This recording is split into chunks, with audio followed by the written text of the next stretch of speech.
வாட்டர்மெலனும் வாங்கியிருக்கேன். இதை இவ்வளோ பெருசி வச்சுருமே என்ன எப்படி நம்ம அதை யூஸ் பண்ணுறதுன்னு நான் அதையும் சொல்கிறேன்.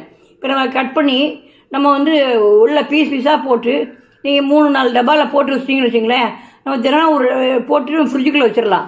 வச்சுக்கிட்டு நம்ம வந்து தினம் ஒரு பாக்ஸ் எடுத்து நம்ம 1 பாக்ஸோ 2 பாக்ஸோ எவ்வளோ தேவையோ அந்த மாதிரி விடத்தையும் இந்த பெரிய பழத்தை ஒரே நாள் நம்ம செலவழிக்க முடியாது. நம்ம அந்த மாதிரி வச்சுட்டு நம்ம யூஸ் பண்ணிக்கலாம். அப்போ வெயிலுக்கு வந்து இது வந்து தண்ணி நிறைய இருக்குது. இதில் தண்ணி சத்து கிட்டத்தட்ட 93% மேலே இருக்குது. அப்போ நம்ம உடம்புல அதாவது தண்ணி சத்து குறையாமல் இருக்கும். 2வது சூடு பிடிக்காமலும் இருக்கும். இந்த மாதிரி நம்ம வந்து நம்மளே நம்ம இந்த மாதிரி சில வழிமுறைகளை பின்பற்றினா நம்ம இந்த வெய்ய காலத்தில் வந்து நம்ம சூடு தாக்காமல் இருக்கலாம்.